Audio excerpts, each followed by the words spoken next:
परम प्रेममय जुग पुरुषोत्तम श्री श्री ठाकुर परमाराध्या जगज्जननी श्री श्री बड़मा और समस्त इष्ट परिवार श्रीचरणे मोर कोटि कोटि प्रणाम एवं आजिर एही वीडियो देखुथिबा समस्ती को मोर आनंदित जय गुरु। आजिर इष्ट प्रसंग शेष पर्यंत शुणिबाकू चेष्टा करिवे। जदि वीडियोटी भल लगे तेबे चैनलटी को सब्सक्राइब करने पाई भूलिबेनी। संसार रे जेते प्रकार ही समस्या थाउना कहीं दाम्पत्य जीवन रे असामंजस्य मनुष्य को जेते बेसी आघात दिए अन्य कौनसी समस्या सेमानंकु सेतेटा विध्वस्त करि पारेना। एहा श्री श्री ठाकुर कहती स्वामी स्त्री उभयंकर ही उभयंक प्रति करणीय रही। स्वामी जदि स्त्री प्रति तार कर्तव्य न करे तेबे ताहा जेपरि ता पक्षरे अन्याय, पुणी स्त्री जदि स्वामी प्रति तार करणीय न करे ताहा भी ता पक्षरे अन्याय। ठाकुर आहुरी भी कहती पुरुष मानक स्वभाव रे ही थाए झियो मानकु रगी मजा देखिबा। केही याकु सूक्ष्म रकमरे करंती, केही बा याकु स्थूल रकमरे करिथांती।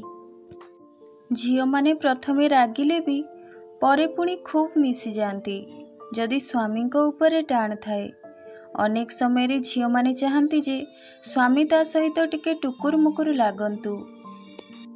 आउ किछि बुद्धिमती झियो माने टक्कर देबाकू भी पछघुंचा दियंतिनी। एहा उभयंकु उभय उपभोग करिवार गोटिए माध्यम। एई टुकुर मुकुर मध्यरे दुई रकमर भाव रहिछि। दुख पाई सुख बोध करिबा और दुख देई सुख बोध करिबा। तेबे सब किछि रही गोटे मात्रा थिबा दरकार। किभली दाम्पत्य जीवन सुखकर होई परिबो सेथिपाई ठाकुर एहीपरि अनेक बुझांती। थरे एक अमेरिकान दंपति श्री श्री ठाकुरंकर दर्शन निमंते आश्रम आसीथिले। सेमानंक मध्यरे केवल स्वामी ही दीक्षित थिले। आश्रम रे पहुंचीबा परे पति पत्नी दुई जण ही आश्रमर प्रथा अनुसार ठाकुर को प्रणाम करी निकट रे बसिले।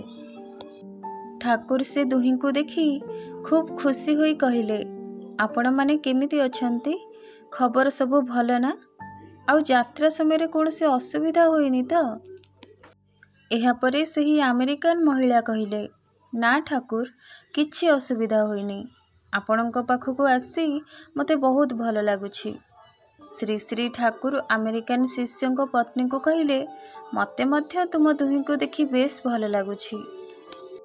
एहार परे परे श्री श्री ठाकुर उपस्थित भक्त मानक सहित आलाप आलोचना करुथांती।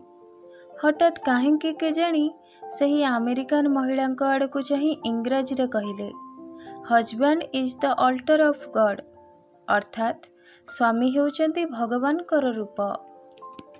आउ पुणी उपस्थित लोक मानक सहित विवाह विच्छेदर कुफल संबंध रे आलोचना करबाकू लागिले। प्रफुल्लदा इंग्राजी रे वार्तालापर विषय को अनुवाद करी अमेरिकान शिष्यों को कहउथांती। सही आलोचनार मझिरे मझिरे श्री श्री ठाकुर अमेरिकान महिला को स्नेहभरा दृष्टि रे बारंबार चाहुथांती। ठाकुरंकर सही अंतर्भेदी दृष्टिर कारणरू सही महिलांकर अंतर रे जमा होई रहिथिबा वेदनार कला बादल जेपरि दूर होई जाइथिला। तेणु अचानक अमेरिकान महिलांक मुखमंडल उपरे परिवर्तनर छाप पड़िबा परिष्कार देखा जाइथिला। तापरे से ठाकुरंकर पाखकू जाई ठाकुरंकु इंग्राजी रे किछि कहिथिले, जहार ओडिया अर्थ थिला, ठाकुर मो निजर मूर्खता हृदयंगम करि परिछि, किंतु कृपा करी आपण बोबोंकु कहंतु ना से मो सहित स्वामी परि व्यवहार करंतु। एहा परे ठाकुर हसी हसी कहिथिले, ऑफ कोर्स ही शुड, अर्थात अवश्य यह तांकर करिबा उचित।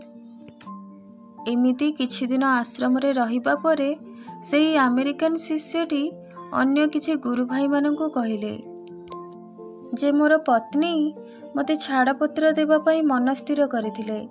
मु कौन करिबी किछि बुझी पारु नथिली। तेणु शेष प्रसिद्ध ऐतिहासिक स्थान देखाइबा लालसा देई तांको भारत आनिथिली एवं सही यात्रार शेष आश्रम आनिली श्री श्री ठाकुरंकर पाखकु। आउ परम प्रेममय श्री श्री ठाकुर मोर आंतरिक अव्यक्त प्रार्थना मंजूर करनेइछंती। ठाकुरंकर दर्शन परे ही मोर पत्नींकर मानसिक परिवर्तन घटिछि। सेथिपाई वर्तमान आम मध्यरे छाड़पत्रर कथा सबुदिन पाई समाप्त हो जाइछि। तेणु एथिरु बुझिबा संभव हुए जे श्री श्री ठाकुरंकर दर्शन सहित कथनर मध्य केउं भली प्रभाव रहिछि। आपण मानंकु आजिर एही आलोचना किपरि लागिला निश्चय जणाइबे। रहुछि, पुणी आसिबी एक नुआ प्रसंग सहित। से पर्यंत आपण समस्तिंकु जय गुरु।